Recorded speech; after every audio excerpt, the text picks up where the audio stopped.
Hi, I am doctor आज्ञा और आज हम आपको साइनसाइटिस के बारे में बताएंगे। तो साइनसाइटिस एक सेल्फ लिमिटेड डिसीज है और ये किसी भी एज में पाया जाता है, बट ज़्यादातर यंग एज में बहुत ही कॉमन पाया जाता है। और साइनसाइटिस जो है ये इन्फ्लामेशंस की वजह से नाक के अंदर नेजल साइनस में और नेजल साइनल म्यूकोसा में सूजन हो जाती है, जिसकी वजह से साइनसाइटिस होता है। और साइनसाइटिस ज़्यादातर एक्यूट और क्रोनिक दोनों पाया जाता है। और एक होता है रिकरेंट एक्यूट साइनसाइटिस, जब किसी को साइनस का प्रॉब्लम्स या साइनसाइटिस साल भर में 4 बार या 4 से अधिक बार होता है तो उसे हम रिकरेंट एक्यूट साइनसाइटिस बोलते हैं। अब ये साइनसाइटिस किस वजह से होता है, क्या रीज़न है जो साइनसाइटिस होता रहता है? तो URTI ये अपर रेस्पिरेटरी ट्रैक इन्फेक्शन होने से, किसी को इन्फेक्शंस और इन्फ्लामेशन की वजह से, इन्फेक्शन जैसे बैक्टीरियल इन्फेक्शंस बहुत ही कॉमन है जिसे हम स्ट्रेप्टोकोकस न्यूमोनी कहते हैं, और इन्फ्लुएंजा वायरस ये बहुत ही कॉमन है, और रिनो वायरस।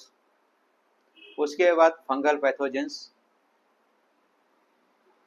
और फिर एनाटॉमिकल एबनॉर्मलिटीज, जैसे किसी का नाक टेढ़ा होता है जिसे हम डिवाइस नेसल डिवाइस सेप्टम बोलते हैं, तो इसका जो नाक की हड्डी होती है वो टेढ़ी हो जाती है।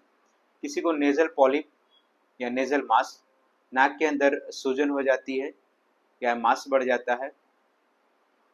और उसके बाद में कुछ एनवायरमेंटल फैक्टर हैं, जैसे स्मोकिंग या स्मोक एरिया से, और डस्ट, क्लाइमेट चेंज, बारिश होने से, वातावरण चेंज होने से, या डस्ट का काम करने से, या बारिश में भीगने से, या कुछ ठंडा खा लेने से ये साइनसाइटिस होता है। ऑन एग्जामिनेशंस, जैसे हम इसको एग्जामिन करते हैं तो हमको पता चलता है कि नाक में सूजन होने से या पॉलिप होने से बंद हो जाता है, बट हमें कुछ रिक्वायरमेंट होता है, टेस्ट होता है जिसे हम कंफर्म करते हैं। तो CBC, ESR एंड CRP ये ब्लड टेस्ट है। उसके बाद एक CT-PNS बोलते हैं जो इस एरिया में स्कैन करते हैं, CT स्कैन, उसे हमें डायग्नोज करने में हेल्प मिलता है। उसके बाद इसमें क्या क्या सिम्टम्स पाए जाते हैं, क्या क्या लक्षण पाए जाते हैं।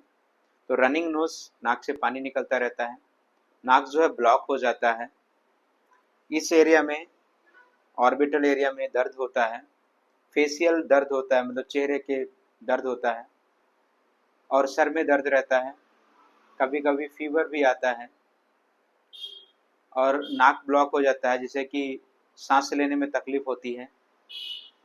और डेंटल पेन, कभी कभी पूरे चेहरे में दर्द होता है जिससे कि दांत का दर्द या मैक्सिलरी पेन भी होता है। अब इसका ट्रीटमेंट क्या है?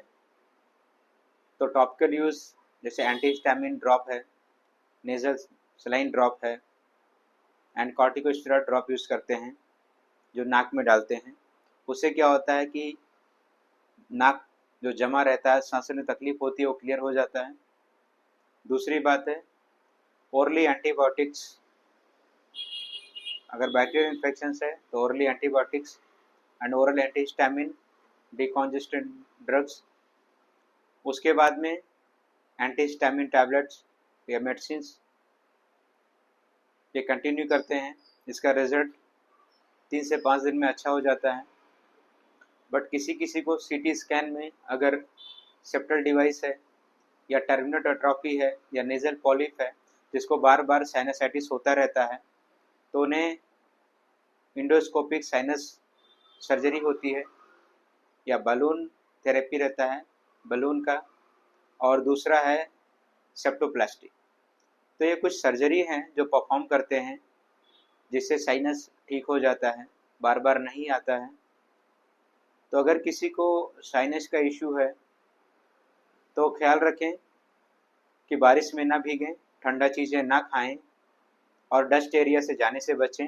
अगर जाएं भी तो मास्क का यूज़ करें और वातावरण चेंज जब होता है तो गर्म पानी का सेवन करें और ज़्यादा देर तक पानी में ना रहें या क्लीनिंग का कहीं रहें, जैसे क्लीनिंग करते हैं या कुछ बाइक चलाते हैं तो मास्क यूज़ करें।